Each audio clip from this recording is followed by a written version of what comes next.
I don't suffer, no be small. But say I get sense. Poverty no good at all. Now it make I join this business. For one night, no be cheap. It's once again, everybody be there. If anybody follow Mugu, my brother, I go chop back. National airport, National stadium, President, my sister, brother, we be Mugu, I be the master. Oh, Ibos man, I go chop your dollar, I go take your money, disappear. For one time in love,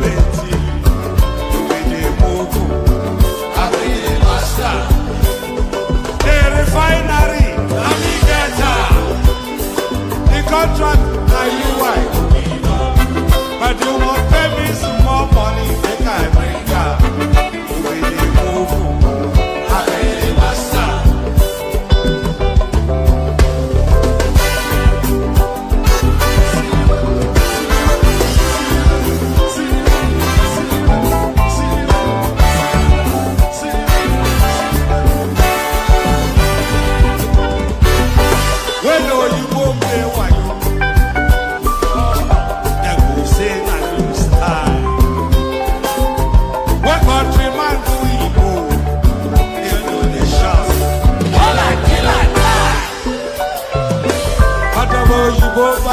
I say, I don't see them fire. That's why when they run enter my temple, I go show them fire. National airport, National stadium,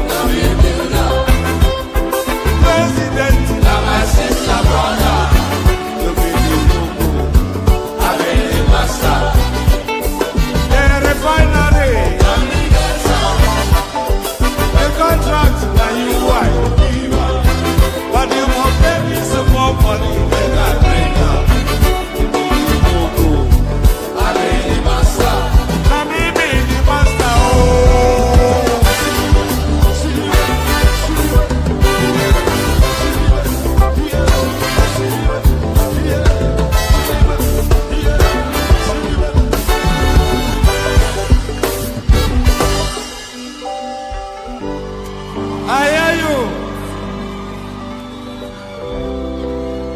You know,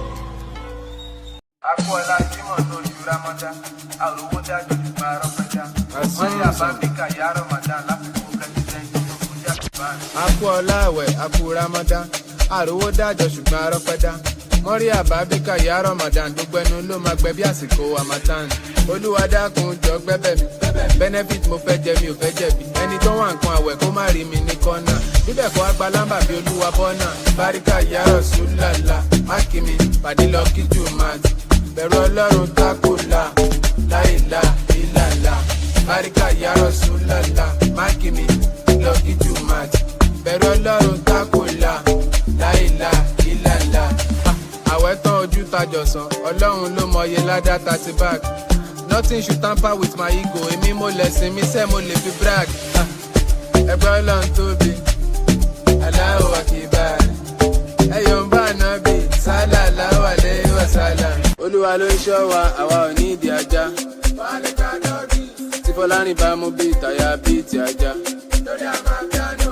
Torí ìdí gan lébè wọ́n fẹ́yìn bí ìjì àwa. Fùrọ̀ tí ò bá ti tóbi tó fùrọ̀ ìfánà, kò lè fíríkì àwa. Kò dẹ̀ lè fíìtì àwa. Tinúkẹ́ ń tó pitì, ó ń gbé màlúmi tìwotìwo ló dìndín. Irú àyẹn níbo ló ti rí, ta ló tún fẹ́ fi jọ òbí tó bí ni. Wọ́n ló ń dó yátì, bó ń dó ṣéke, bó ṣe ń jó disco ló ń jó rékè. Fún anọ́bà jẹ́ ká patronize ẹ̀, sọ̀rọ̀ owó ká mọ price. Jẹ́ ká ṣe lọ́wọ́ déré, ìwọ náà mọ̀ mi ò kéré. Mo mọ̀ pé mi ò hólì, ìbọn ọmọ wòlíì ni mi béèrè lọ́wọ́ délé.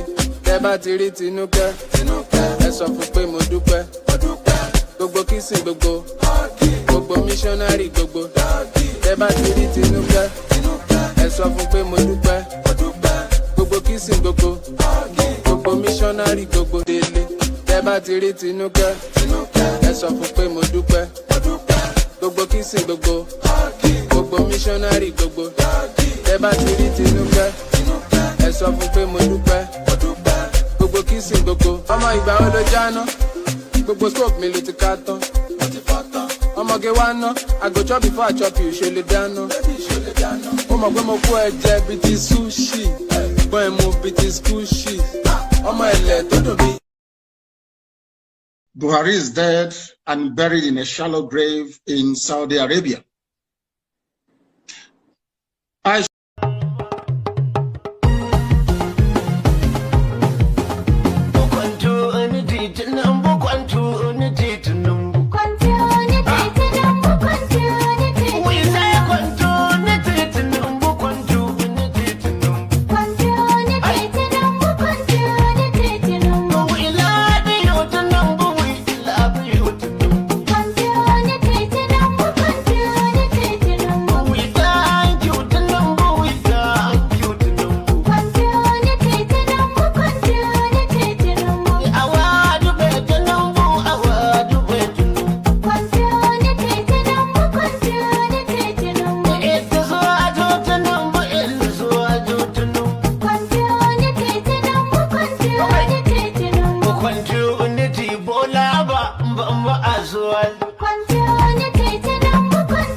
Ladies and gentlemen, this dance you're about to see now is called Tinubu dance. Are you ready to give me that dance? Oh yeah, everybody go say Tinubu dance. We go the dance. Tinubu dance. We go the dance. Tinubu dance. We go the dance. Tinubu dance. We go the dance. Tinubu dance. Tinubu dance. Give me the dance. Tinubu dance. Give me the dance. Tinubu dance. Give me the dance. Tinubu dance. Oh yeah, Baba dance. Oh yeah, Baba dance. Say, oh yeah, Baba dance. Wait, oh yeah, Baba dance. Listen, Tinubu dance. We go the dance. Tinubu dance. We go the dance. Tinubu dance. We go the dance. Tinubu dance. Voila.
Okay now.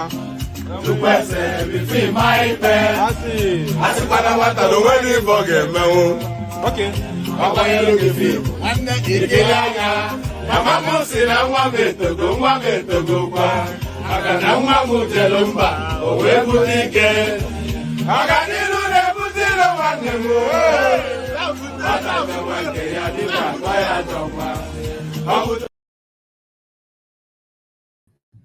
And there it is right there. So there it is right there. Whatever the so that was the egotic orchestra from the back of Beyond in the southeast somewhere. So whatever it is that they were saying, actually, just to show you then the diversity of the platform, let me play you another southeastern ditty. This will last only about 1 minute thereabout, but there are fewer pleasures in life that I enjoy more than southeastern music. So I absolutely adore a well put together southeastern music. So here is another little vignette from Igbo land.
Oh, all right. So that was a bit of organic sound from the Igbotics.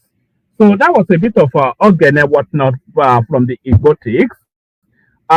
So that ensemble, I'm not even sure what the name of the band is, but let's just broad brush them and call them the Igbotics. So that was a bit of organic sound from the Igbotics.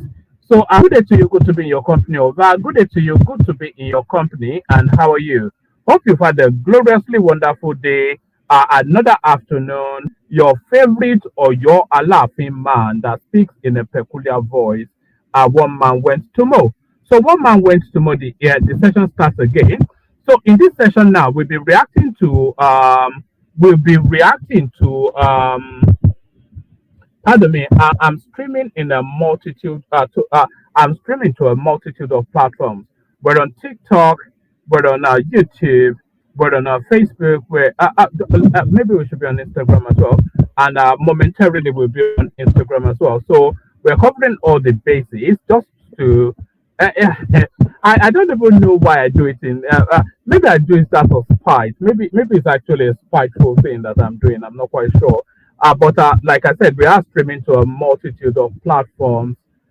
So the audience is just it expands right across all of the spectrums that we can avail ourselves in.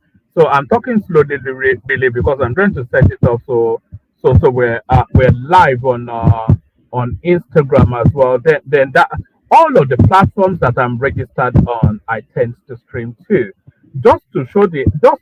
Yeah, and I do it really. There's a method to the madness, by the way.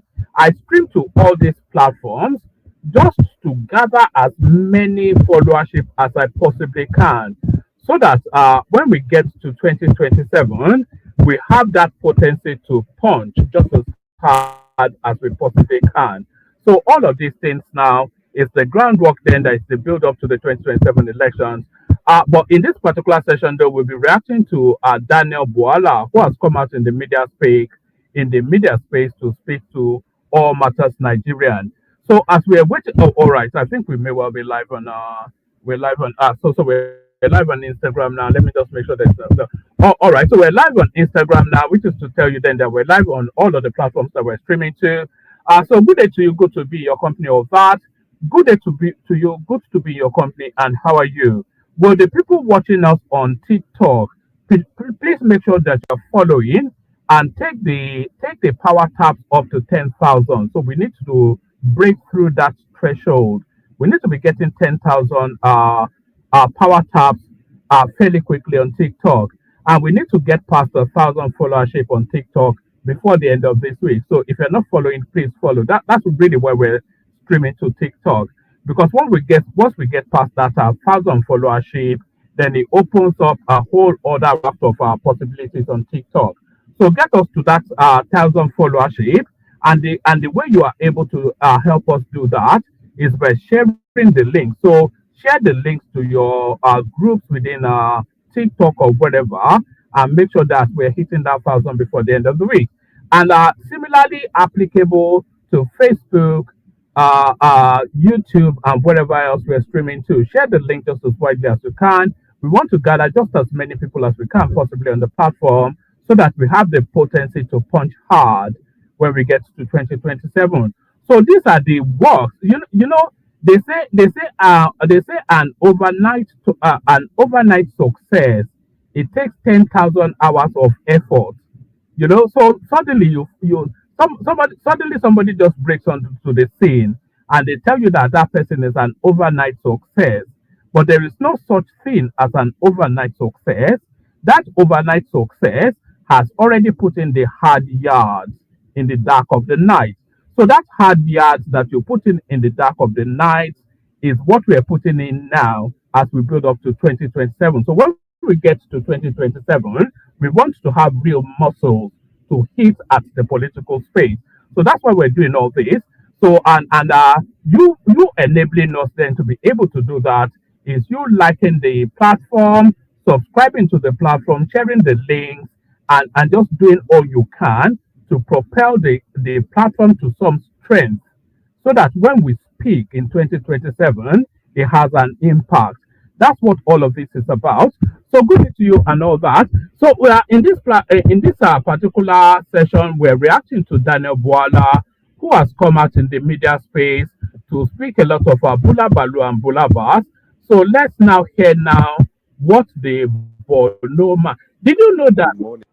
Okay, so we'll quickly take up. Sorry, did you know that Danielbwala is from Borno State? I'm not sure if it's a Kanuri man, but it's from the Borno State. That's one, and it's a Christian. That's two.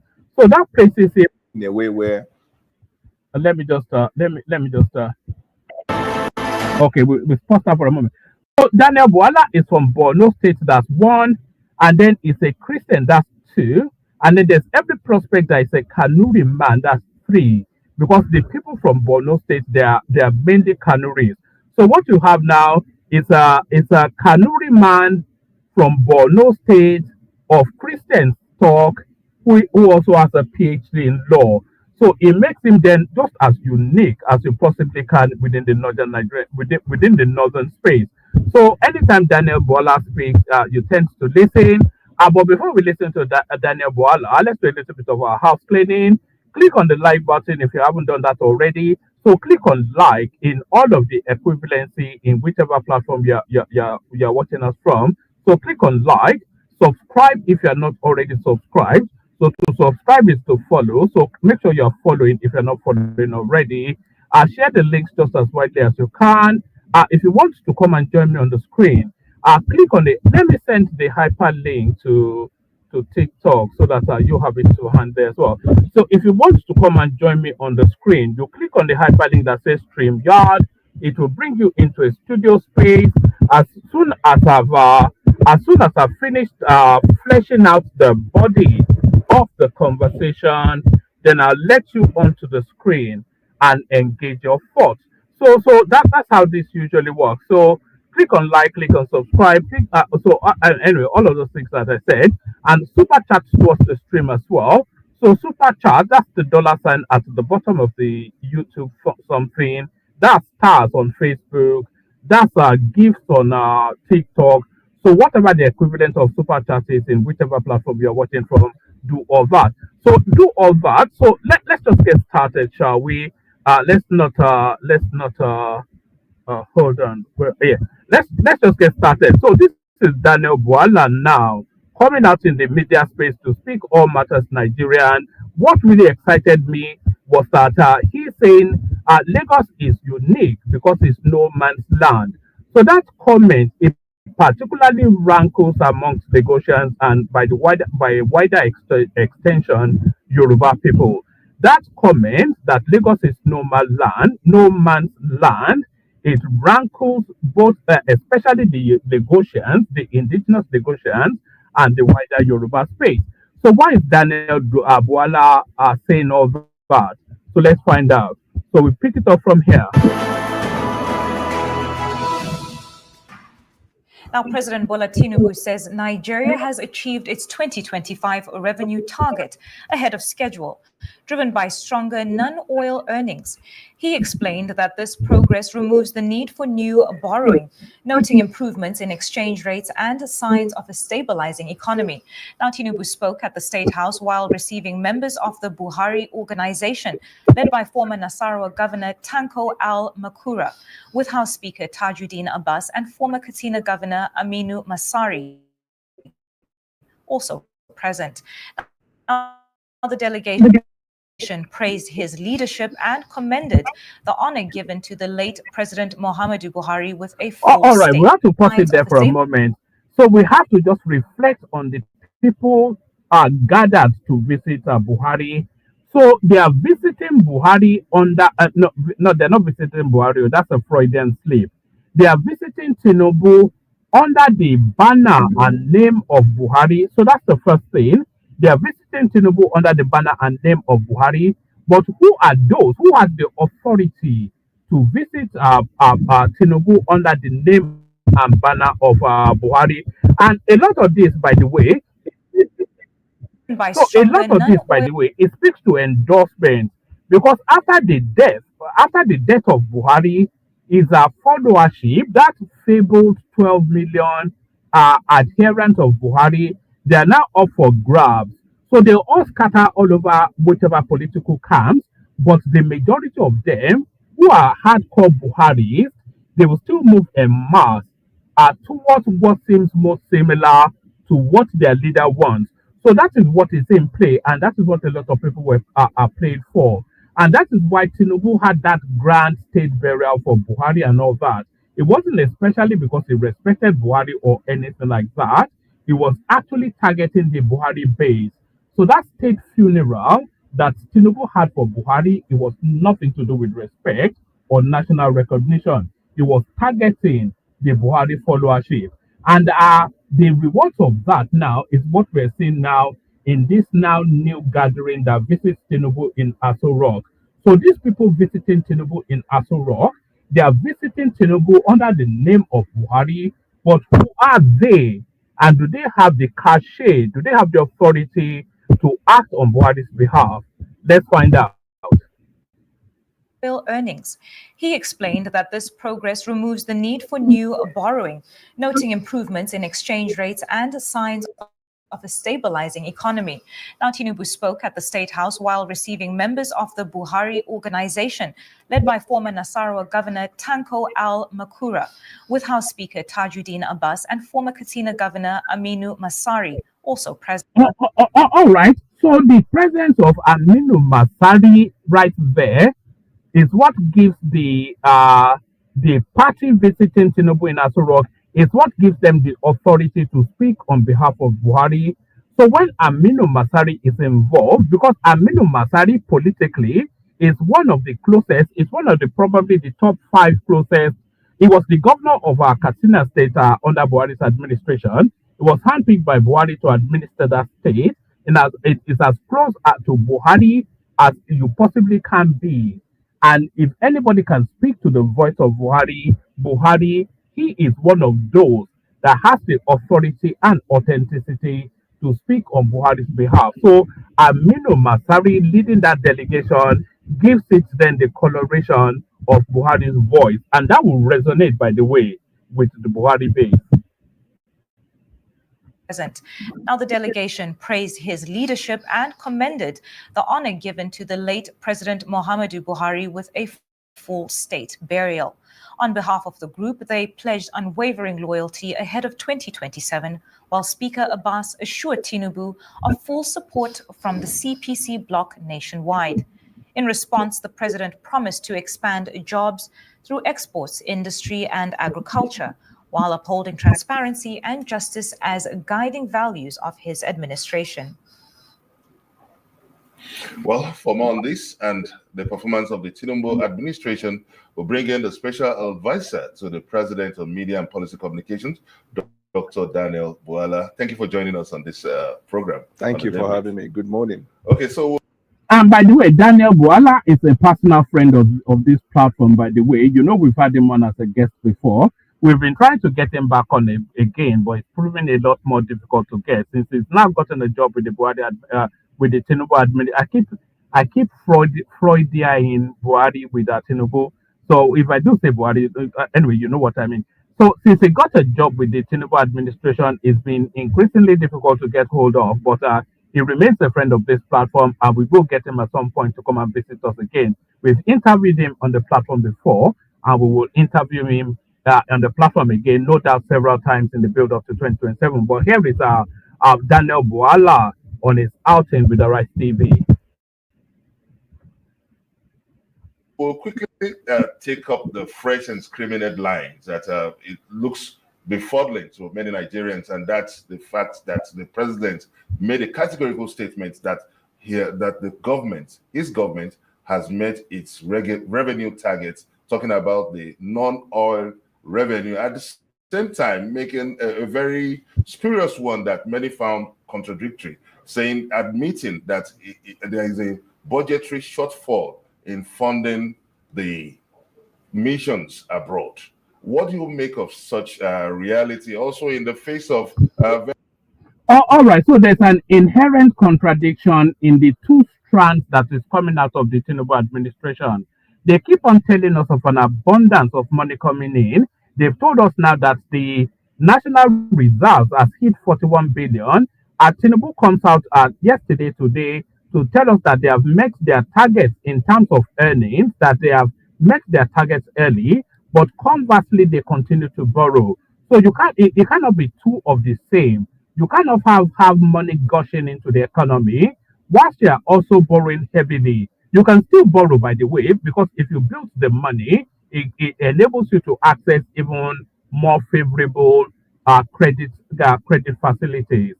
But there's somewhat of an inherent contradiction in you telling us that the country is awash with abundance whilst you are borrowing as well. There is a budgetary shortfall in funding the missions abroad.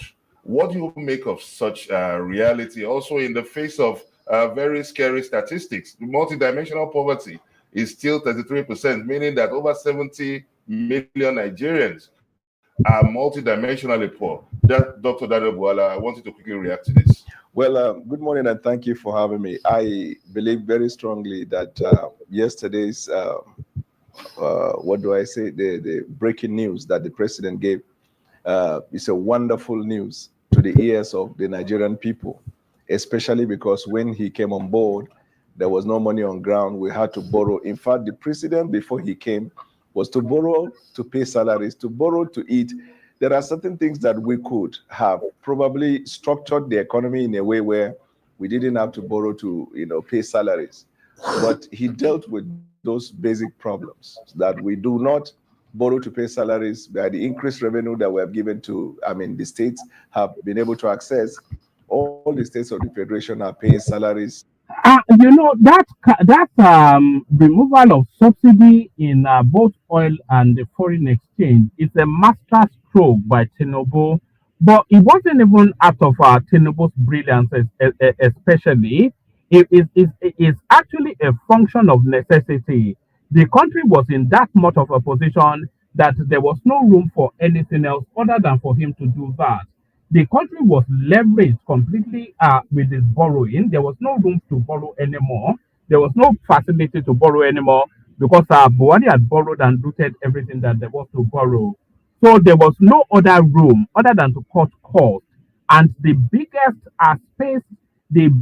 spaces that hemorrhages foreign currency out of Nigeria is the fuel subsidy and the Naira arbitrage. So it wasn't even a genius move on Tinubu's behalf to cancel those subsidies.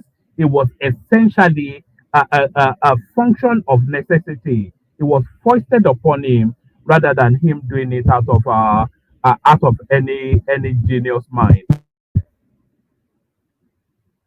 They are paying the minimum wage. They are undertaking projects. Some of them are even offsetting the loans that they took.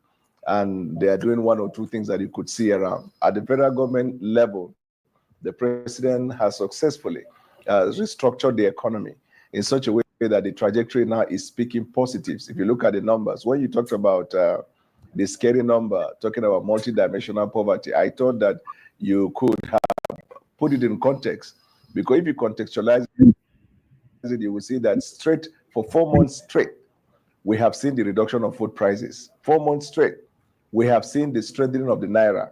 We have not, what I believe to be a breaking news should have been the fact that now the Chinese traders prefer to trade with Naira rather than with dollars. what should be the breaking news. So that has been something that they've been promoting that particular narrative for quite a few days now, about 2, 3 days, that the Chinese traders are now preferring to take the naira rather than the dollar, or they're happy to take the naira as well as the dollar. So I'm not quite even sure what that means. Who are these Chinese traders?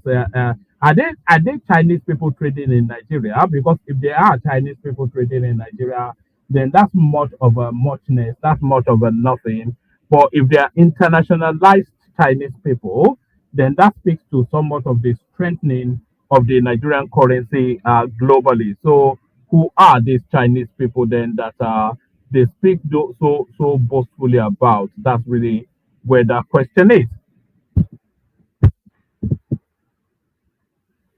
Should be the fact that we were able to meet our revenue target in August when we targeted to meet by December, and we made it in August. It means that we have a lot of revenue to undertake a lot of projects. What should be the breaking news should be the infrastructural development that we see all across the country, which is creating jobs. And it is strengthening these anti-insecurity measures that were placed. So there are quite a number of things that are breaking. But when you talk about multidimensional poverty, as a government, we are not denying the fact that because of the population size and where we're coming from, we know that there is poverty in the land. But the government effort to deal with that is what should be appreciated. All right, fantastic. Thank you so much for that. Now, because our time is fast spent very quickly, I like that you touched on projects, infrastructural projects specifically, because the past 3 days, infrastructural projects and equity of distribution of projects across the country has been top of conversation. Now, the Daily Trust, of course, had done the expose over the weekend where they relayed the 2.9 trillion that had been spent on projects in Lagos State. The presidency has responded and given an outline of what they're saying the equitable share of projects. However, this explanation removed Lagos State. It looked at the rest of the country, but still. So this is this lady right here. She's not a Nigerian, as a lot of you would know. Zimbabwe. She's from Zimbabwe. So I'm not. I'm still a bit reticent that she should be on our screens at all, because she doesn't have the emotional connect or the historical resonance. She's only really reading off what is memorized, what she's been told, etc., etc. She doesn't have the lived experience of being a Nigerian. She doesn't have the human connect of having an historical roots within the country for her to speak to Nigerian matters in the way that she speaks to. So I don't really agree that this woman should be on Nigerian TV. But what she's saying right there is somewhat of a misdirection. Because, of course, the abundance. Anyway, let me scroll it back just so you hear what she's saying. The abundance of the public spend has been in the north. And that is what's been highlighted by the Tinubu administration. But she's trying to put that obedient, leaning, Arise TV spin on it. The country has been top of conversation. Now, the Daily Trust, of course, had done the expose over the weekend where they relayed the 2.9 trillion that had been spent on projects in Lagos State. The presidency has responded and given an outline of what they're saying the equitable share of projects. However, this explanation removed Lagos State. It looked at the rest of the country, but still negated Lagos State. Whereas the question was, why is Lagos State lopsided in comparison to other regions? So why are we not hitting the nail on the head here? Let me tell you why Lagos State is different. Lagos State is a no man's. Okay, so that's the statement right there. So there's justifiable reasons then for him to say that Lagos is a no man's land.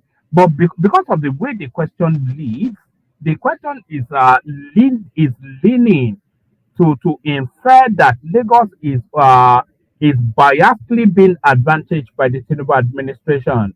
So Danielbwala saying Lagos is no man's land is actually catching the moment and reversing it then to say that Lagos is a unique and peculiar space within the Nigerian paradigm, and it should not necessarily be seen as a sub-regional space, but as a national space in a way that Abuja also should be seen similarly. So investments in Lagos It's not necessarily an investment in either Lagos State or Yoruba land, but an investment in Nigeria. Ditto the same argument for Abuja. So that's where he's leaning to. And that's where the Lagos is no man's land comment comes in. Regions. So why are we not hitting the nail on the head here? Let me tell you why Lagos State is different. Lagos State is a no man's land. In the last election, the president who comes from the Southwest did not win Lagos. That tells you the cosmopolitan nature of Lagos State. Secondly, the richest man in Africa is a northerner. His business is not in Kano, it's in Lagos. Almost every rich man that you know in Nigeria has business undertaking in Lagos. And the Nigerian people are represented in Lagos. You go to Lagos, if not because probably majority of the people are Yoruba speaking, you will wonder whether Lagos indeed is from the Southwest. London has but does this negate the fact that other regions also want to have their own hub? Can you shut your Zimbabwean mouth and let the Nigerians speak? Let me land. London has more investment than the entire states in England put together. New York has infrastructure, all investment, more than all the states of the, more than the rest of the states in the United States, including. And that is game over right there, because that is exactly the argument that makes the point. So that's exactly the argument that makes the point. Lagos cannot be seen within the microcosm of parochial ethnic regionalism. It cannot be looked at from an Igbotic or Koro something, Igbo people shouting and gnashing, or Bokis. Lagos is a unique. Lagos is not even a Nigerian state, by the way. It's not even an African state. It's a global entity. It's a global trend and an international phenomenon. So it's one of these sparkles that sparkles within the Nigerian space. In fact, it's probably the only sparkle that shines bright within the Nigerian space globally. So an abundant, in fact, Lagos is underinvested rather than overinvested in terms of our government input into that space. You go to Lagos, if not because probably majority of the people are Yoruba speaking, you will wonder whether Lagos indeed is from the Southwest. London.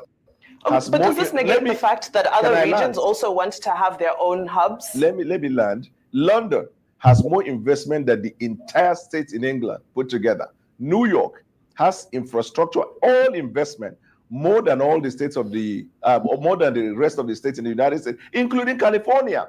Paris has more investment than anywhere. So in every country, wherever you find the commercial nerve of that country, you are likely to see the need to put infrastructure in place in order to boost the economy of that country.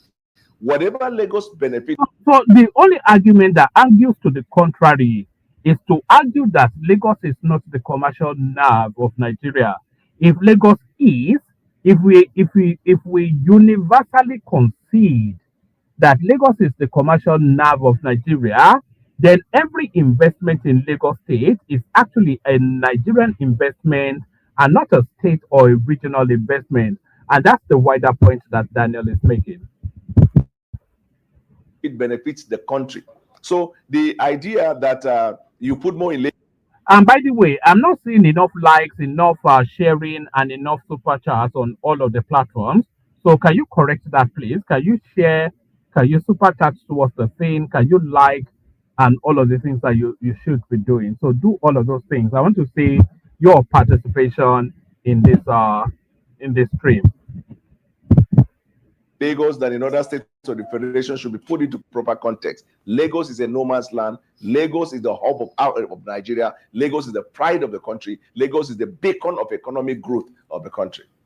Now, Dr. Bwala, let me just jump in here and chime in with this question. You had Look at this area, the Boluki people. They are speaking over each other now. So keen are they to run down Lagos State with the Zimbabwean, the two Ibos, and the one from the South. You had spoken about earlier on, we were speaking about food, and you said one of the things President Tinubu said is, and I quote, "If you remove hunger from poverty, you have defeated poverty."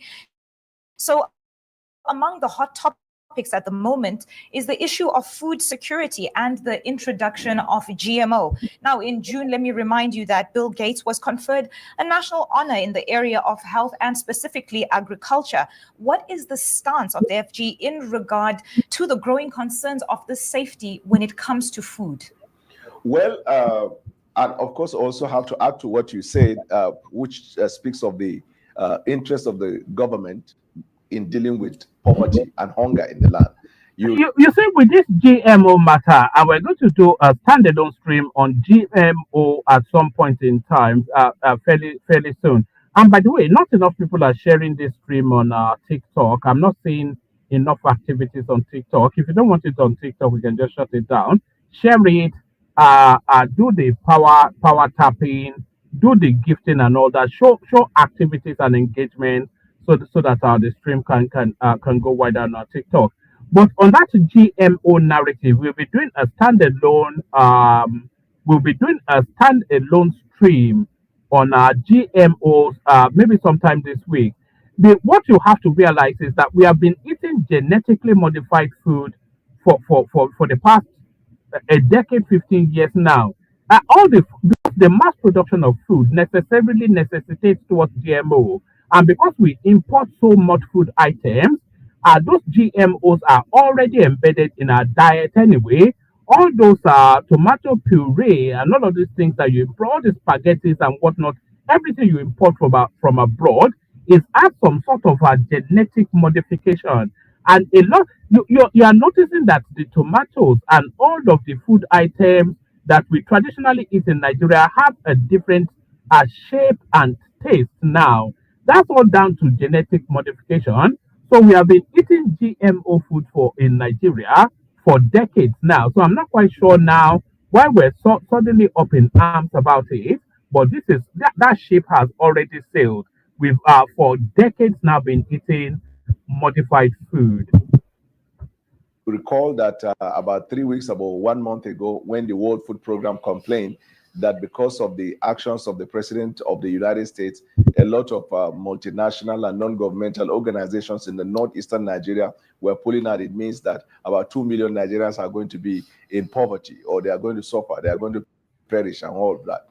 The President, long before this incident, had, sort of, should I say, foresaw, and then he took measures to deal with this problem.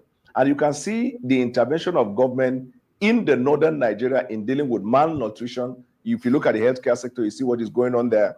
If you look at the interventions of government with respect to the provision of food and food items to the people there, in the intervention, that is why the President, in his own wisdom, because can I land, please? That's why if you look at Nigeria, poverty is largely in the northern. You will notice that anytime anybody wants to say anything favorable or reasonable about government on Arise TV, the presenters really move to quickly try and shut them down. Nigeria. And the President ensured that the Minister of Agriculture, Minister of Livestock come from the northern Nigeria so they can deal with that problem. So there is a government effort to deal with hunger and to deal with lack of food, or the food to handle food security effectively. Okay, thank you very much for that. Now, you spoke about Lagos being a no man's land. I'm sure some people will be very interested to hear that. But beyond that, certain things that you said today, New York is not bigger than California. California is even the 4th largest economy in the world. And if we're talking about food inflation reducing over the last couple of months, food inflation is still double digits, over 30%, around 33%. It is large. It's one of the highest figures across the world. But even harvest season, so this is why it's lowering. But let's talk about something important. Your role as the president. No, you're already wrong. You didn't listen. I never said. Let me fact check you. I never said New York is bigger than California. That's the problem with anchors. I said the infrastructure and investment in New York is bigger than California, and I challenge you to it. The economy of New York is bigger than the economy of California. Okay. That was what I said. I never said it's bigger. So get that one right. I'm not even sure quite why she said that, because the guy was quite clear on what he said. He said in terms of investment that there's a natural bias internationally towards the marquee state city of every particular country.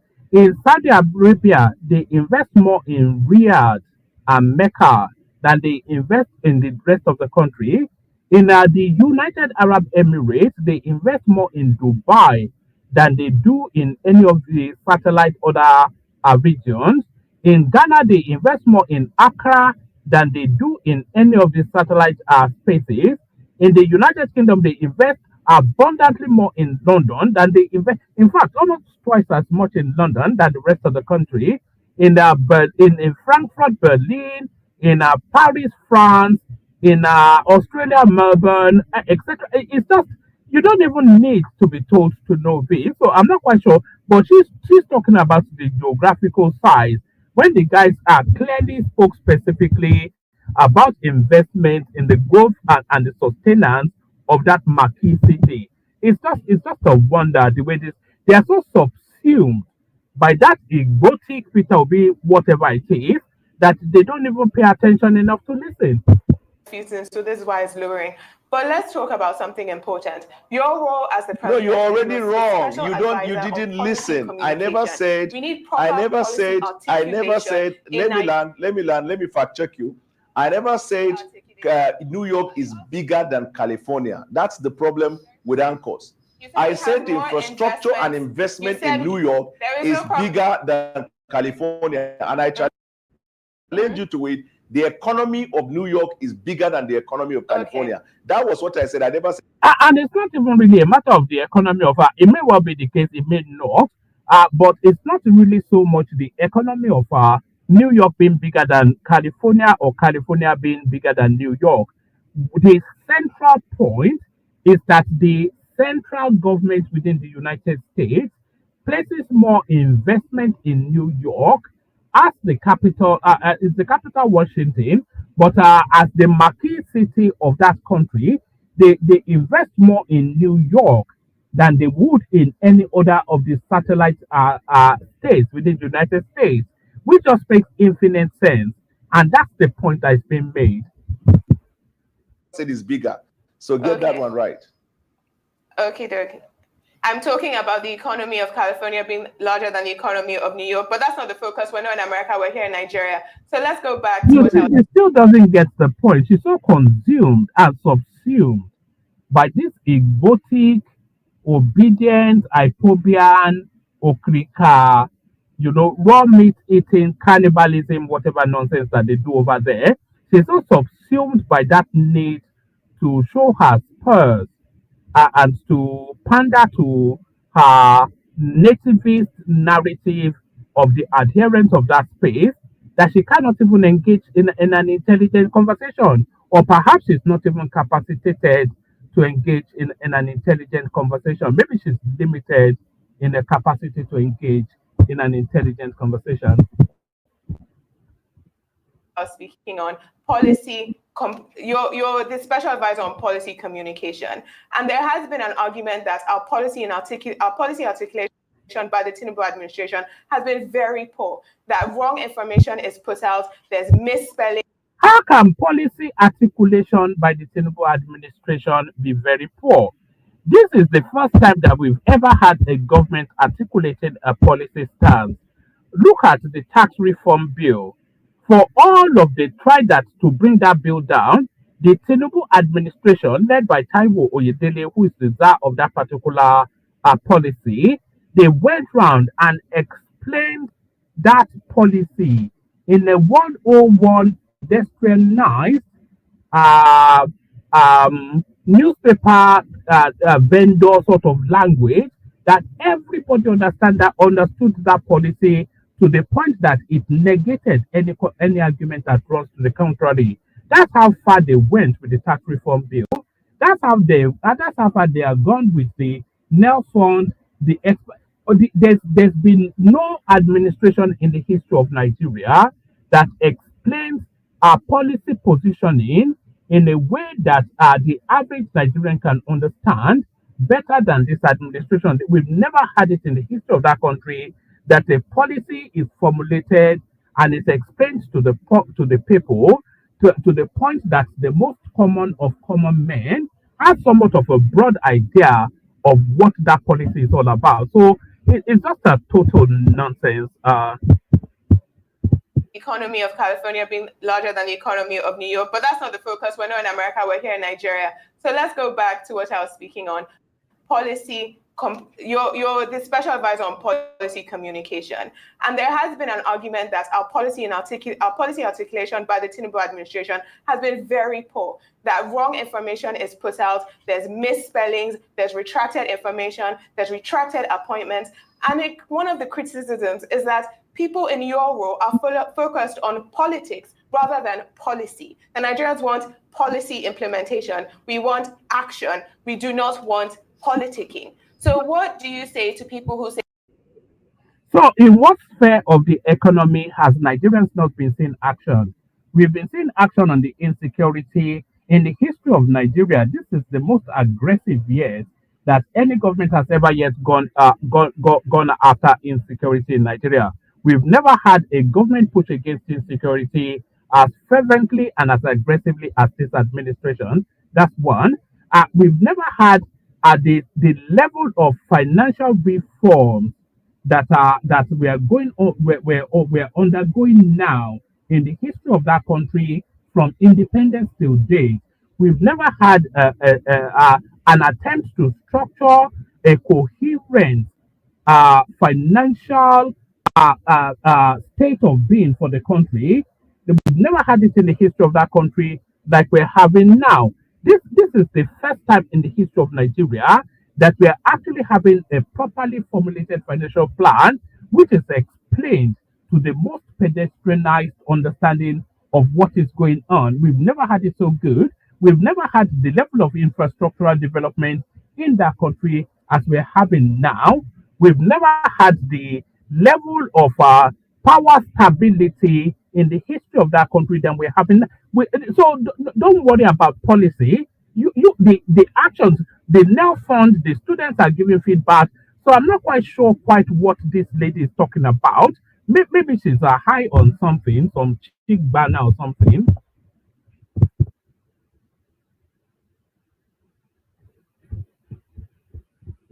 I was speaking on policy.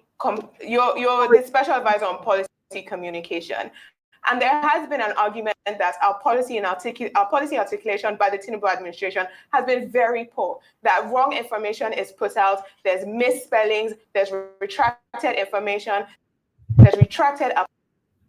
And by the way, there's no one in the studio at the moment. Let me send the link again. If you want the conversation, come on. If you don't want the conversation, we're about 10 minutes to the end of this clip. So if anybody wants the conversation, come on. If you don't want the conversation, we just do just a little stream, and then we end it and then come back again later on in the night.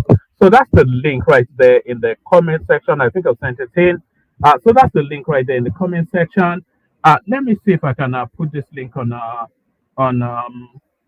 I'll put this link on. I'll put the link on TikTok as well. So maybe we can cross-pollinate in terms of yes. Let me put the link on TikTok as well. See if we can cross-pollinate in terms of interaction and yeah. So bear with me one moment. I just need to. I just want to. I'm quite keen for that synergy to take place between our followership on. I'm quite keen for that synergy to take place. So I'm going to send the link now into TikTok for if anybody on TikTok wants to come in and have a conversation. How do you do that? Yeah, let me just send it there. I'm quite keen for that synergy to take place between our followership on TikTok and our regular YouTube space. So that's been sent.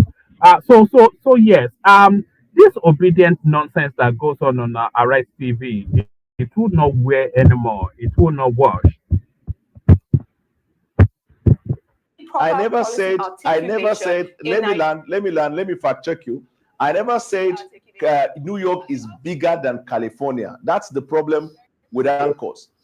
I said infrastructure and investment in New York is bigger than California, and I challenge you to it. The economy of New York is bigger than the economy of California. Okay. That was what I said. I never said it's bigger. So get that one right. Okay. I'm talking about the economy of California being large.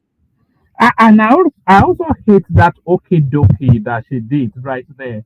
Nobody says okie dokie. She's trying to affect I am from abroad, sort of. She's already doing it with the accent. Now she's trying to do it with peppy little cliches like okie dokie. Who still says okie dokie in 2025? Larger than the economy of New York, but that's not the focus. And since when did somebody of this age started saying okie dokie? It's people of my generation that used to use that back in the day. No, in America, we're here in Nigeria. So let's go back to what I was speaking on, policy. You're the special advisor on policy communication, and there has been an argument that our policy articulation by the Tinubu administration has been very poor. That wrong information is put out. There's misspellings. There's retracted information. There's retracted appointments. And one of the criticisms is that people in your role are focused on politics rather than policy. The Nigerians want policy implementation. We want actions, politicking. So what do you say to people who say that your focus is on politicking rather than policy? First of all, there are no people that say it. It is you that is saying it, because otherwise, as an uncle, you will cite the source of that information. But I will answer your question. If you are paying attention, you will see that this government, through the various ministries, departments, and agencies, have been reeling out policies, discussing policies. Only about 2 weeks ago or so, the Minister of Trade and Investment discussed about government policy with respect to investment and how investment is coming into Nigeria. I am sure you are expecting a singular communication team speaking before you can be convinced that policy is being communicated. In terms of saying, presidency saying something and retracting, it's government, it's what we call government under construction. Do you make mistake or don't you make mistake in channels television? Right. If you say we reel out information that turned out to be untrue and we stand our ground, haven't been probably advised that it is not, that is not true, then that's a different conversation altogether. Dr. Bwala, but if it's good that you've admitted that errors could be made. It's air to hear. I've not yet come across the administration that is error-free. Do you know that there's a judgment just as recently as about a couple of days ago in the United States to say that all of these tariffs that Donald Trump has been imposing on all of these countries all over the world is illegal. So, and ditto the United Kingdom, policy reversals almost on a weekly basis. You know, I've not yet come across the country where there's not either policy adjustment, policy removal, doubling down on a policy, or cancelling it entirely. The governance is an organic living thing that responds to what best serves the people and responds also to the feedback of the people. That's how governance works, Nigeria, globally, everywhere. So I'm not quite sure exactly what the purpose of that question was. Human. It's oh, I beg your pardon. So, but one very important last one before we go, just to put things in the proper context. Talking about meeting the president's revenue targets, we just need to be clear. We are running on three budgetary lane now: the supplementary budget of 2024, the 2024 budget, and the 2025 budget. So, which revenue are we talking about? Revenue in terms of what? In terms of the budget. The president has just said yesterday. Budgetary crisis now. You know, that is an illiterate question right there. So Tinubu has told us that they have met the revenue targets early because they have benchmarks then that the country has to have an income, or we ideally want the country to have an income of X amount by X time. And what Tinubu has come out to say over the last couple of days is that the country has met its revenue target early. But what this guy is speaking to is speaking about the budgets that are, there's supplementary budget still hanging and there's a concurrent budget still in situation. There's no synergy between the two questioning. They're talking about incoming, and then you're talking about how the economy expands in terms of what's been budgeted for and how the country evolves. So there is no synergy between what is asking and the subject matter in this course. But then, of course, you never get that synergy on Arise TV. I'm just going to scroll it back again so you see what I mean. Said that errors could be made. It's air to human. It's Human to earth. pardon, I beg your pardon. So, but one very important last one before we go, just to put things in the proper context. Talking about meeting the president's revenue targets, we just need to be clear. We are running on three budgetary lane now: the supplementary budget of 2024, the 2024 budget, and So again, the president was speaking about revenue, and this guy is asking about budget. the 2025 budget. So which revenue are we talking about? Revenue in terms of what? In terms of the budget. The president Because had it just seems to said be budgetary yesterday. crisis now. The president, we are working. If you look at, probably if you want to interrogate more about budget, I will get you somebody from the budget office to answer that. But if you heard the president very well yesterday, he said our revenue target for the year, we were able to meet it in August, and that is even the non-oil revenue. Then he proceeded to say that means we have the opportunity to do more in the area of investment and the economy. I believe that Okay, is clear. we're pressed for time, and you've stated it that you are not the DG budget, so we No. What he actually did was to call you an idiot because there's no consonance between the question and the subject matter. So what Danielbwala just did there was to politely call that guy an idiot. we take that, we accept that from you, and thank you very much, Dr. Danielbwala, the special advisor to President Tinubu on policy. So there it is right there, Danielbwala giving the Igotics a bit of a flogging. So we got our proud Yoruba man joining us, we got Awo joining us. Still plenty of room. Anybody that wants to come on. Let's kick off the conversation. Good to have you, gentlemen. Who wants to kick it off first? I don't think quite we've heard from a proud Yoruba man. So shall we start it off with you? Proud Yoruba man, you're up first. Let's hear from you. Good afternoon, one man. Thank you very much. Good afternoon to you. Yeah, and I'm very happy that I can see you on TikTok, which is very nice because TikTok is the bomb now. Yeah. Yes, we are trying to penetrate that space. Yes. Yeah, I hope all your panelists will come to TikTok as well. But I'm waiting for Rational Mind to come on TikTok. So Don't we worry, can I'll tear bring. so we can I'm still tear trying. him to pieces. No, I don't think he can handle these TikTok people. They will And beat we him a new. tear him into pieces, and he will tell us where he come from in TikTok if he come there. So yeah, I don't know why these president administrators like this government are think going to arise to talk because they have their own mind and they have what they are doing. So nobody should care about them. Leave them. Talk to the public. We will understand the government. But Arise Television or Arise TV, everything is just, they have their own mind and they are doing their own thing, their own way. So I never expected Danielbwala to keep on going there. For what? We don't need Arise. You know, sorry, proudly. Do you not think it's important to go there because that is the epicenter of the opposition politics media space, and that is where they spew their propaganda. So it's very important for the government to go to the nerve center of to their nerve center and confront them there. Very, very important that I mean it's easy for them to go on TVC now and NTA and then they just do paddy, but they have to go to the heart center of this obedient sort of raw meat eating cannibalism and go and confront them there.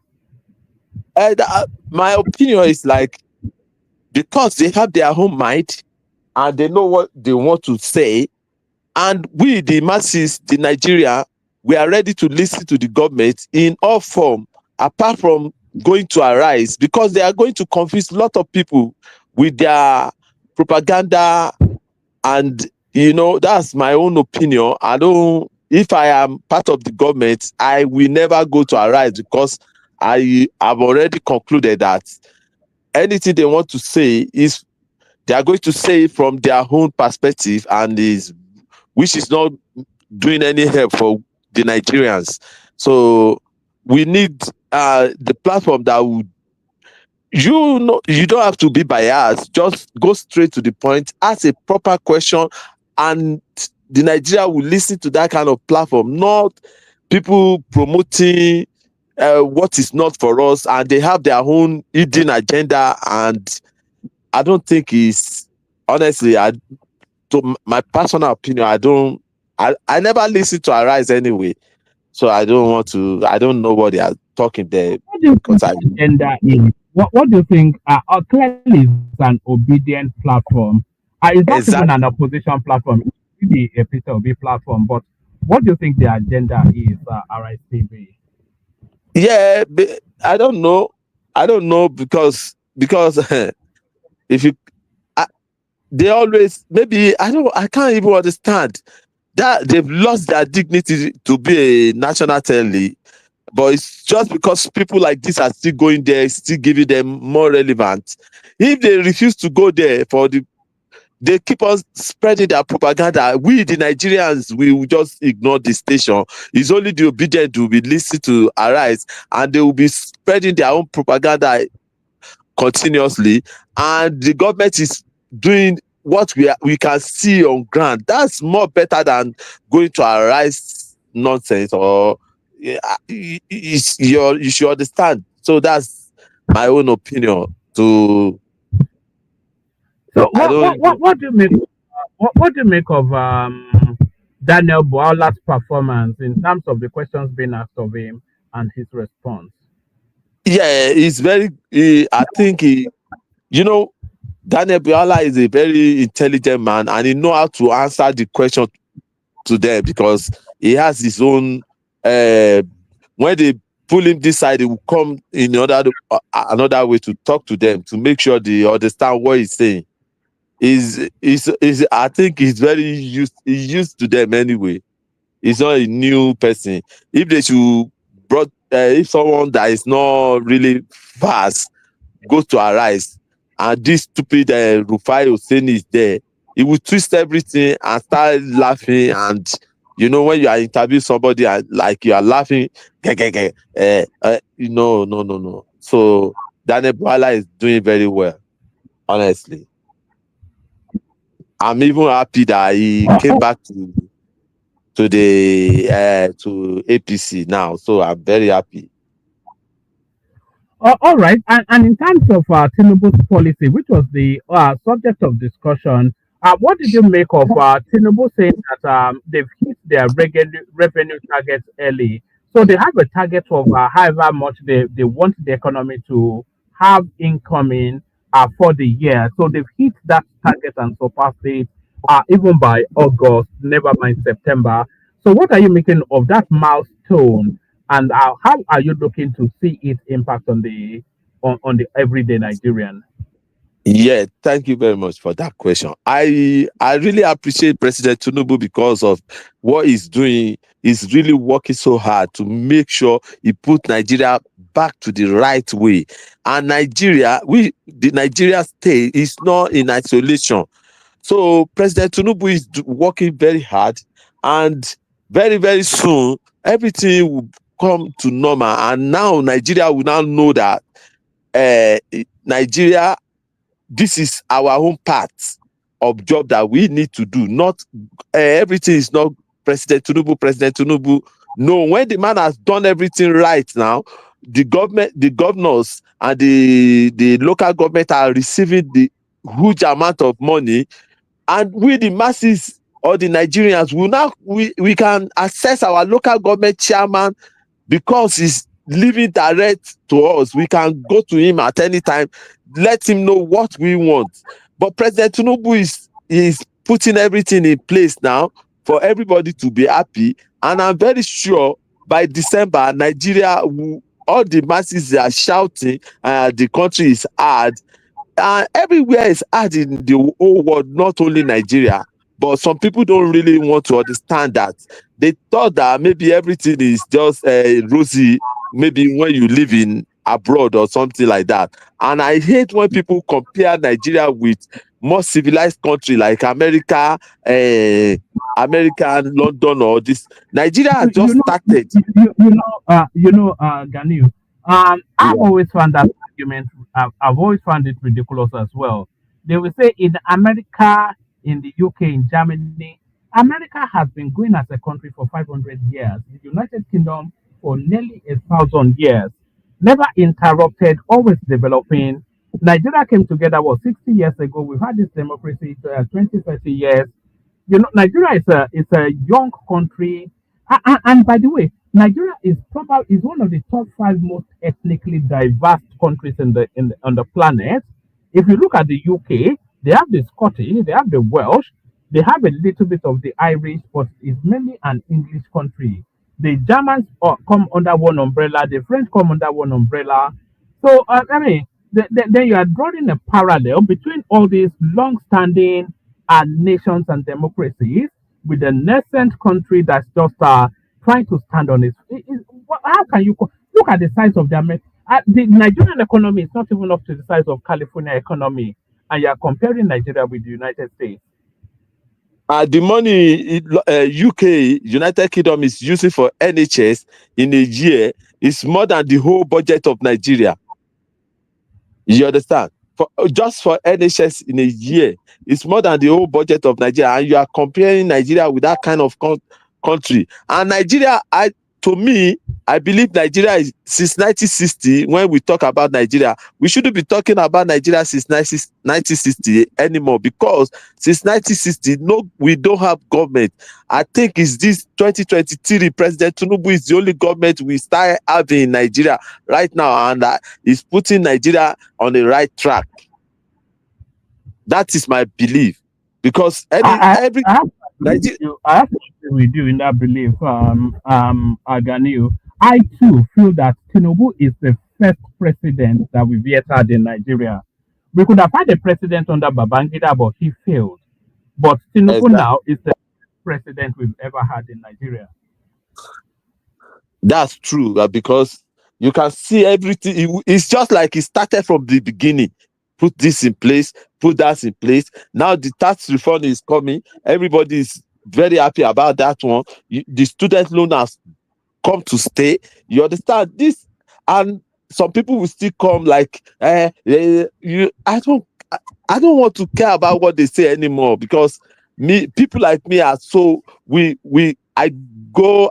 I don't have stomach for nonsense, like that. People like me, I can fight anytime when there's time to fight.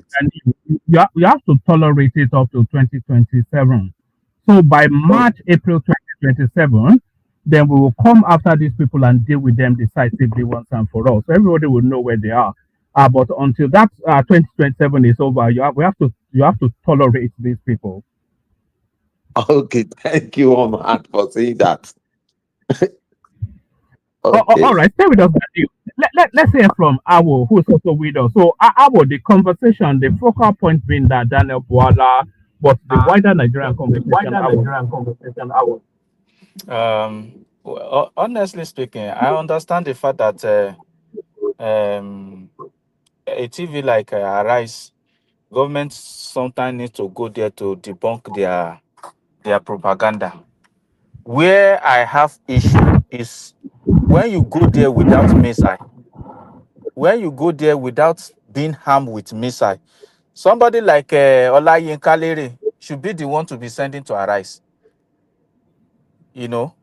Because that one will always go there with missile. So when you give a particular response to a particular question, to their stupid question, and despite the fact that you are very clear in your position, they try to twist it, then they need to be called to the order and let them know that you are not being professional. So I think people like Olayinka should be duplicated, to all their programs where the government need to attend, so that they will, when they wanted to toe the line of that propaganda, somebody will call them to order. These very foolish people, they don't know the influence they have on the public. And if the society went in flame, everybody will share from it. And this is where it started. You will enjoy propaganda, fact twisting the reality on ground. I don't know where that their proprietor recruited all these foolish people. Imagine those two idiots. They are not even Nigerian, no. Putting mouth in Nigerian matter as if something that you are different in terms of orientation, the culture, in fact, you have no clue about the composition of the country. You just come based on say they gave you one particular line to follow. Honestly, me, I don't enjoy when government go there and just being gentle like Bwala did. That is where I have issue with. You should go there and go there with missile, so that you give them bomber to bomber. You let them know that they are not being professional. You see this reference, hey, what is it called? This man from Sokoto. Hey. Is it Kuka, Bishop Kuka? Bishop Kuka. The interview he have with that idiot called himself what is it called? Rufai. I love it. The man told him, you see, there's limit to this, to where this your propaganda can take you to. You've never seen anything good about what government does. You are looking at it from the angle that it must be the way you think. And where in this world, magic happened within the 2 years of existence of administration? That all the problems you read out that has been on ground for 40, 60 years, you expected it to be solved within 2 years of existence of an administration. In fact, they are so biased to the extent that they don't even know the extent to which they are biased. Or I should rather say, they pretend not to know that they are biased. But because mostly the government representatives that go into their program, when they don't go there with mixer. For instance, now look at that lyric, 100% assurance. They will never invite him to. They will never invite him to that Rufai show again. You know why? Because the man is really Sorry, smart. there's a lot of noise in your background. Do you want us to come back to you? There's a lot of echo and noise. All right, let's come back to you. Nijaman, let's say from Nijaman, it sounds as though you're not quite fully with us. So Nijaman, we're really speaking to Danielbwala's engagement with the Rights TV space. He said that Lagos is no man's land, but he said that within the context of how much is being budgeted to the development of Lagos vis-a-vis other regions of the country. So what did you make of Danielbwala's interaction with the Obedience TV? Well, good afternoon, Mama. Good afternoon. Good morning. Good afternoon. UK now. Good afternoon. Danielbwala, but what he said, but let me, before I come to fully to the Lagos is normal land. But majority of what Danielbwala said, all is just propaganda and lies. But I don't expect anything from him. He's working for the government, so he's working that's what he's paid for to do. But the other one, when they say Lagos is normal land, but the context is right. Even if you look at Shagari, during Shagari campaign, I think that was the second time after 79. They said the same thing. He said that's why other political party in Nigeria, once it doesn't represent Nigeria, the diversity, he cannot rule Nigeria. He said it there. It was in Lagos when he said it too, when Shagadi said it there. So I don't know why people will say Lagos is this no man land. It mean maybe people are going to take the land, or I don't know how this thing come. Lagos, even before the colonial era, Lagos was not even part of the Western region. It was a country of its own. Maybe fatwa here, but I don't say. But today, if geopolitics will belong to the Yoruba, nobody is dragging that. But all these are just political talk, and we take it to become serious as if it's something else. And the Lagos State governor become to behave like a childish this thing, changing street, changing breed, changing market, as if that will change anything. That is not. Why does it tell everybody, all the other ethnic group in Lagos, say, no, we don't want your tax. Take your tax back and get out of this place. When they bring their tax, why are they collecting it?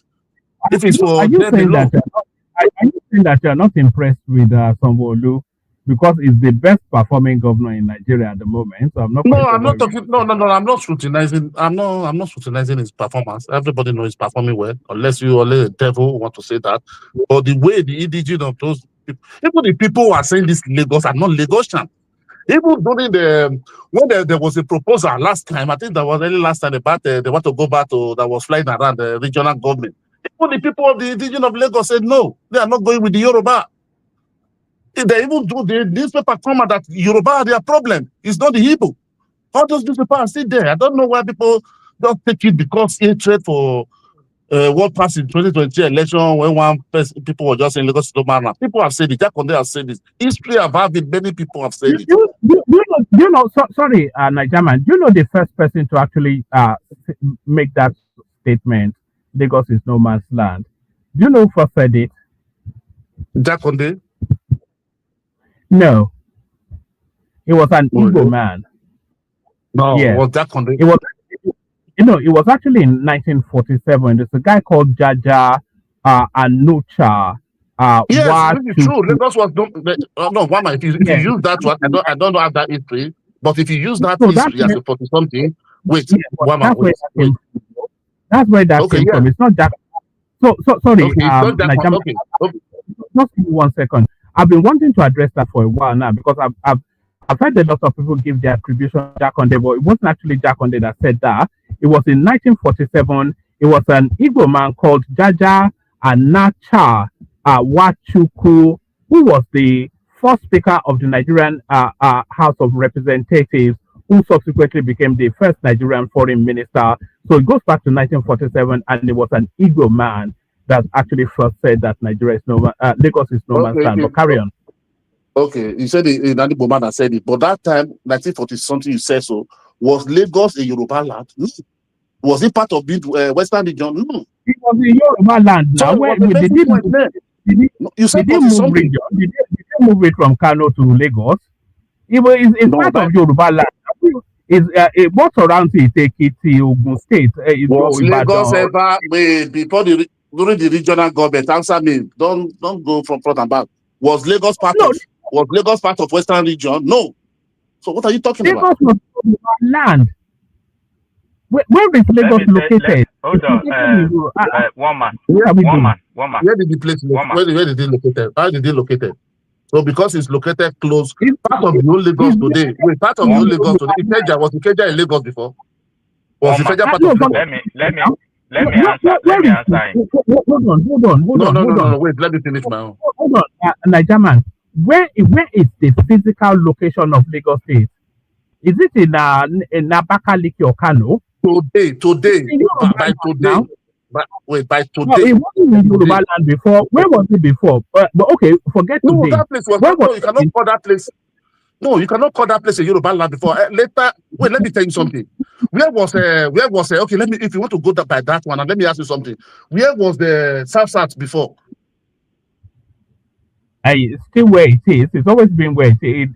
Where was it before? No. Where was it before? Oh, it did not move location. What are we doing now? Where was it before? Wait now. Just say answer, please. Where was it? 1960. It is where it still is now in the south. No, it was not South. It was Eastern. It was called Sorry, Eastern one man. region Can I then. interject, please? Don't interject. I don't want to interject. Let me finish. South you hold on, is a One man, let me have Right. my time. I didn't tell you to interject. Now why are you forcing yourself inside? All right. So you have your time, I think what you are confusing is what they called it rather than where it is. So whether they Yeah, called it, that's I want to separate the same Lagos from you today now. Because no, you wait, can't say no. that now. Oh my Whatever God. they called it in whichever time, it was never not outside of Yoruba land. Whatever they called South in whatever time, it was still South. It still belonged to the Jaw But, people. Whatever they called okay. One man. Do you know that? Let Niger man go and read the policies of why they took Do you know? These people don't federal let person capital talk. away But this from is what I Lagos don't to like. Abuja. You are talking, everybody shut up. all right, sorry, carry on, Niger man. So, carry on. But you interject in everything.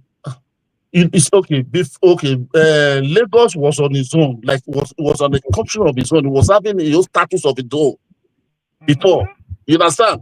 So it was not part of the capital of Western region was Ibadan. So why was there not Lagos there? Then South, majority of the part of South here was part of Eastern region. All of them was to the east, was called Eastern region. But today, can you go to Port Harcourt or Akwa Ibom and tell them that it's Igbo land? We have to know what we are saying. People are saying this, not that they are going to take the land, not that they are going to carry anything. Everybody, but we should know this as just political, not to take it to down as if we are all fighting each other. Go to Lagos, there is no fight there. Nobody is fighting themselves. But just the elite there, just take what people are doing on social media. Don't say that. Because there's a move to indigenize Lagos now. We saw it in the local government elections. Do you know that for the first time, I think under this Fourth Republic, the Lagos State House of Assembly is 100% Yoruba. All of the councillors and chairmen of local governments are 100% Yoruba. And that is in reaction to this Lagos is no man's land narrative that the Southeasterners have been promoting over the last 2-3 No, years. it's because of those who are not from Lagos. It's because of your mic is fluctuating a little bit. It's because of those who are not part of Lagos who are now come as extremists to Lagos, championing those cause. You understand? It's because of all those people. Since Lagos have been there for years, for decades, for how many, did any Boma ever claim, or any Binima, or any Urubuma, or Shekirima ever cut the Lagos and take away to his region, to his state? No. So I don't know what is not possible. You cannot take a land, you cannot carry it away. Those are your political thought during the election. I don't know why it becomes something. Since then, did anybody ever come out again and say Lagos is normal land after the 2023 election? And when the election is coming, like the any of those different tribal something, everybody wants to win election. Oh, since election finished now, you one man tell me, did you ever see anybody that is not from Lagos or come and say Lagos is normal land again? The next election will be coming now in 2026 from next year now. But that's what you are saying now. That's what you are saying now. Why are you shouting? Why must you shout? Why are you getting worked up because of what he doesn't even know about? That's what you are saying now. Is that not what you are saying? Is it election now? I saw what? Did I Yeah, you don't need to lie. You don't need to lie. You don't need to lie, man. What is wrong with all this one? You don't need to lie. All this hungry when they beat you now for this your balance. Hungry, no, they beat you. Hungry is beating you too. No, we know the people are hungry. They're not me now. It's you that you are hungry. It's you that you are hungry. It doesn't matter. That's the way I talk. That's the way I talk. It doesn't matter. That's the way I talk. Now hungry, they kill you. You're hungry. You are bitter and you are lying. Check before 1960. Hold on. Let me ask you one question. Before 1960, it's Lagos. Before they create, I don't want your before 1960, where is Lagos? Are you born before 1960? You are talking about after they named Lagos. Was Lagos a Yibo land? Was Lagos a Yibo land? Was Lagos a Yibo land? You are talking rubbish as well. You don't know what you're saying. Mind now, you are talking about Yibo land. Calabar was the first capital of Nigeria. He will not say that. He doesn't know what he's saying. You are so dumb. Let me tell you something. Is Scotland a Yoruba land? So You don't use your brain. That's a stupid question. That's a stupid question. I'm a teacher of Lagos. Okay. I'm a teacher of Lagos. Wait. Go to Kano, close to the airport. There's a place called No Man's Land there. In Kano. You go to Kano and tell them No Man's Land. Go to Kano and tell Hausa people No Man's Land. You are not from Lagos. If they look now, I'm from Lagos. Where are you from? I am from Lagos. Where are you from? You have never been in Lagos all your life. You don't know anything. You don't know anything. I will tell you the primary school. I will tell you the primary school I went, the secondary school I went, where I was born. If I tell you now, will you verify? Anybody can verify me. I'm talking on the internet now. Lots of people will verify me. You don't know because you were born in Alabaka. You were born in Abakaliki. Well, let me finish my submission. I don't have time. You were born in Abakaliki. Come to this platform and spread propaganda. Gadeo, thank you. Thank you. I come from Abakaliki. You're not better. I'm not a human being. This propaganda from Abakaliki. Say, but my voice now, you know where I come from. Oh my God. You now, you see, you are in UK, you are another mass land of working, making money there. If we go do this one, you call them racist. I'm working in UK. When I work in UK, do I say UK is not my land? No, the UK is not my land. You want to tell them now. Don't know what you are saying there. I better park where I don't have time for this. As I was saying, Danielbwala is working. Thank God Danielbwala that said it now. He's working for the government. It's not somebody out of the government. For me, I prefer because you cannot only be going to where people will giving you jollof rice. Where Danielbwala is coming, I like it. But Danielbwala lie. One man, you forgot. You know the first time you brought him here when he's not part of the government then. He said if he come to APC, if the government give an appointment, the way we polish the government, even the whole Nigeria will believe they will be praising Tinubu. But today, they will be silent there. They try throw you in the back seat. In fact, they even borrow him sometimes just to go to once in a while now, come to TV and talk jargons. What did he say? There's nothing is to say, just working for his own political district. That is what he's have to say. That is his job. I guess if he had supported Obi, you would have liked it. What is talking? If he supported Obi. If his position supported Obi, so did I mention Obi here now? Why do you now say it's not making you guys don't even know how to make argument. When you don't have argument, you turn it to tribal. Say you don't have argument. I'm talking about Bwala. It is you that is being tribalistic because from your position, I'm telling you, it's very clear. I'm talking about Danielbwala. I never mentioned. It's very clear where you belong. I can't belong anywhere. It's my right. I know. It's my right. My tax is feeding the government. My tax is feeding the government. If the government want to make it a Yoruba government and nobody should talk, or you want to make it a Yoruba president, then people to receive tax and take resources from other states. What did Bwala say that is not true now? Just say it. I said Bwala, when Bwama brought him to this panel, when he invited him, that time he has never become he's never been a part of APC. As regards to what he said in Arise TV today, what did he say that you are not agree with? That is a lie. Everything he said, everything is lie. What is inflation? You are telling me from one. You want to tell me government? They want to use one rhetoric. Government is giving more money. What more money? From the 400 to 1,500. Do you have another counter evidence? Huh? What more money from 400 to 1,004? If instead of you giving me 400,000 before it become $1,000, now you are giving me 1.5 million. It's still $1,000. You are telling me give me more money. What kind of what is a lie there now?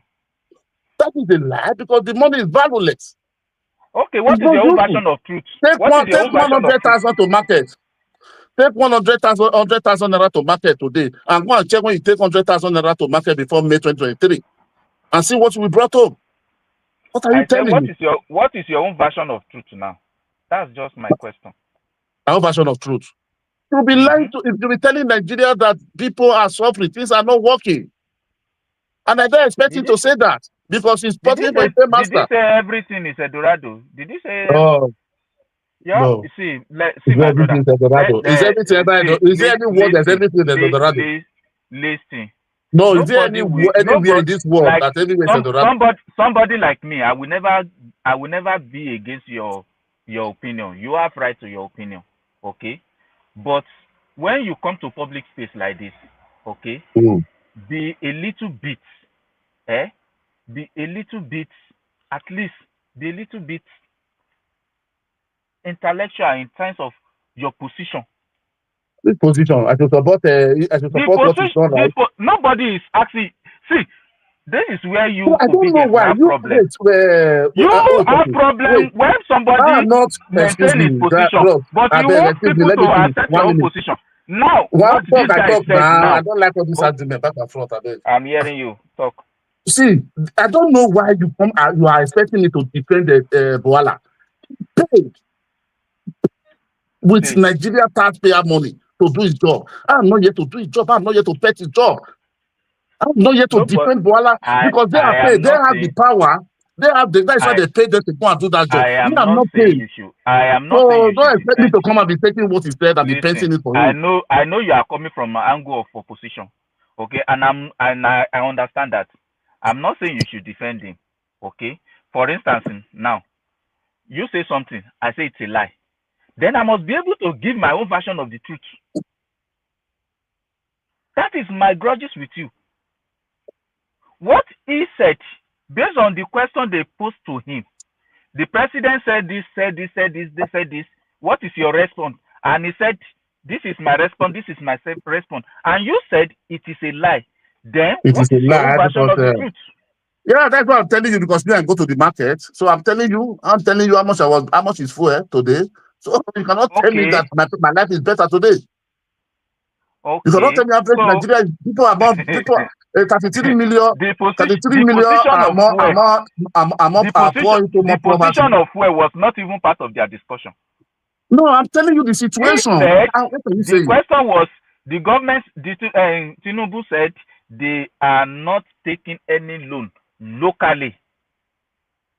Why is more money being pumped? Listen, why is more money? Why is more money? Why is more money being pumped? Why is more money being pumped in Lagos than other regions? What is the lie inside what he said now? That the reason why more money is being pumped into Lagos is because Lagos is a commercial center of Nigeria, and there's nobody in Nigeria of today that doesn't have a representative, a family member in Lagos. So if Nigeria is going to survive economically, okay, there must be a level of infrastructure that will go along with the investment in Lagos. What is the lie in that one? So if they are pumping more money only in Lagos, so other place, why are they not pumping money? Only Lagos. So other states, which so other states listen, do you know that there's no any region in Nigeria that is not being attended to by federal government? No region. But no you see the formula sharing of the project, the project allocation. Listen, is that one too a lie? Is that one too a lie? That no region is not being attended to by federal government. Is that one too a lie? So I understand that, and I don't have grudges with you with your position. That is your right. Okay? What I am just saying is this. If you say somebody is telling lie, you must be able to give your own version of the truth. That's what I'm telling you now. Are you not hearing me? Because you are talking over me. You are not giving them. You are talking over me. You are not ready to listen. You are just talking over me. Let me listen. What I even said. What I even said. What I even said, my brother. What I even said when I came here, I only talked to the Lagos something. I said I don't have any relevance for him to talk about what Bwala is saying. Maybe you don't hear that one. And while I say, and I go again. I go again because what I say, because when Bwala came here before this day, before he became a part of APC, I said he told us here in this platform that if they're giving an appointment, the way he will portray Tinubu, the whole Nigeria will be applauding Tinubu that is the best in the world. I said that is why whatever he's saying, I don't want to hear because he's doing his job. Okay.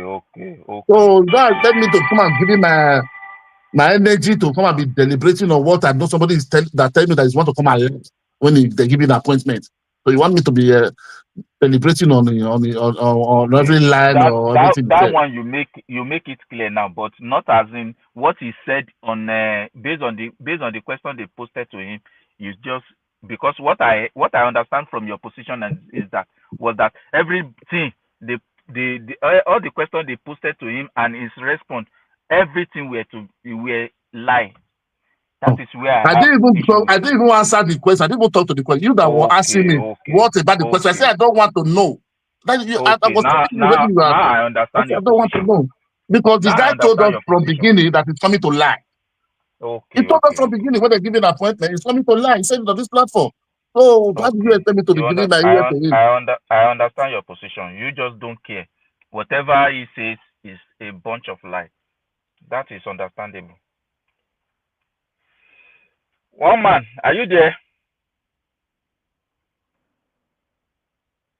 One man said, don't go. Mama, I'm going now.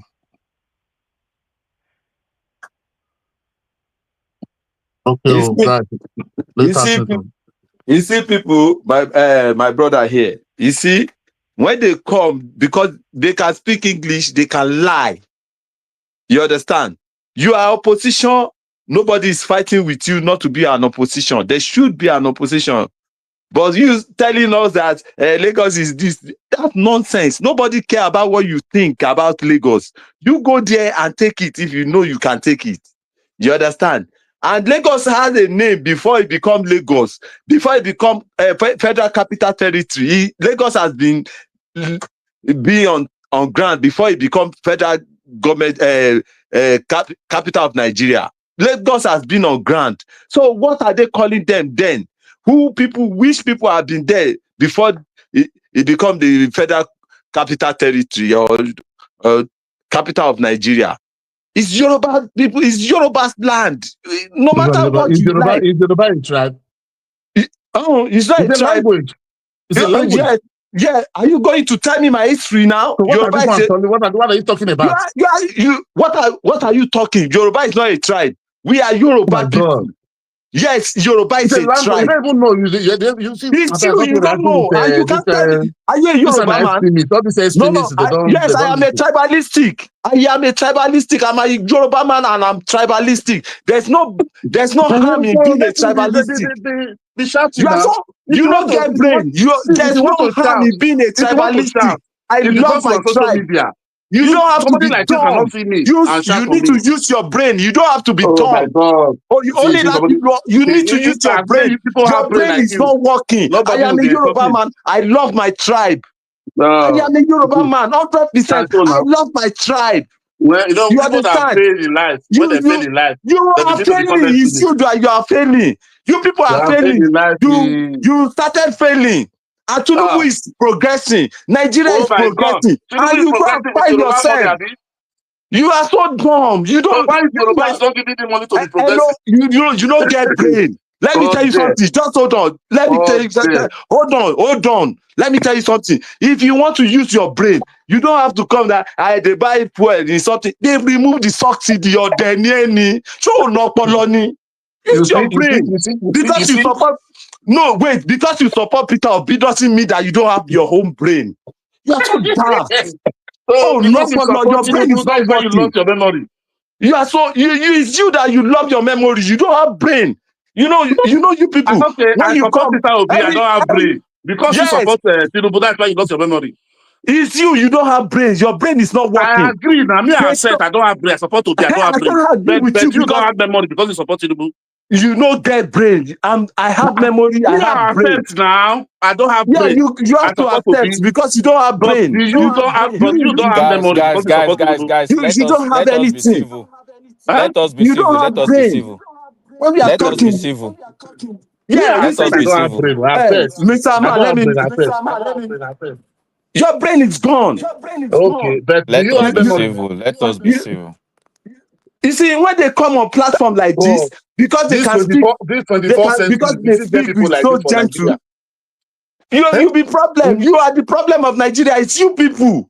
You see? You people are the problem of Nigeria, and Nigeria is going to be great. Tinubu has put us in the right way. Nigeria is going to be great. Don't work, and you want money to come to fall from heaven. Amen. You see, People don't have only what baffles me. Only what baffles me in Nigeria. Honestly, if I believe in the 24th century, we see how people like this in that Nigeria.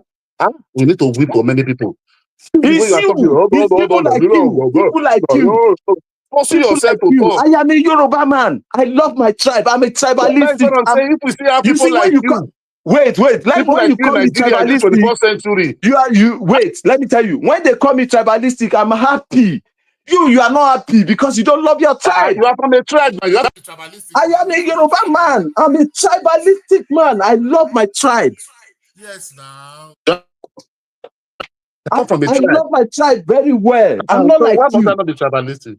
I'm not like you. I'm not like you. You pretend. You have your own biases, but you pretend not to be biased because you are a liar.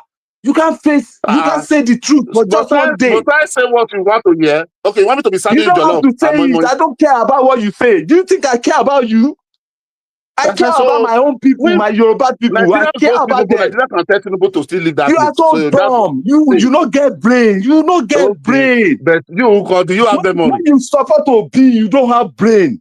The only thing you support, wait, let me tell you. Oh, the only thing you can say is when they remove the, you know, use your brain. Come on. No.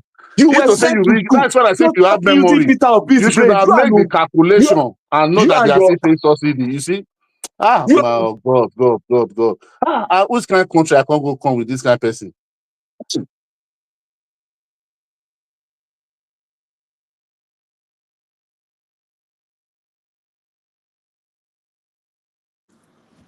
Hello? Najama.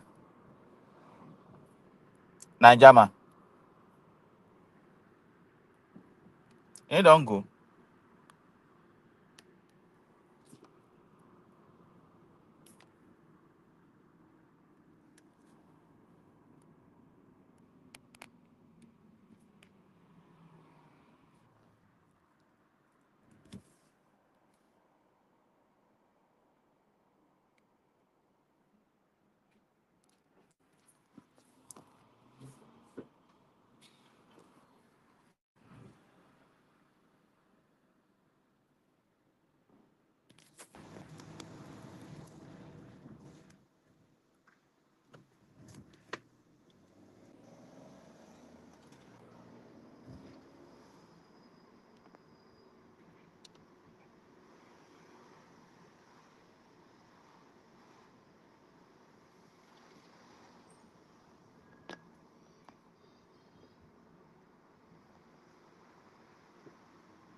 What's going on?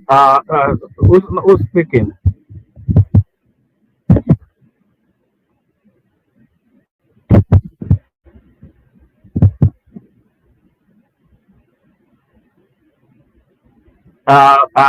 Prestige, how are you?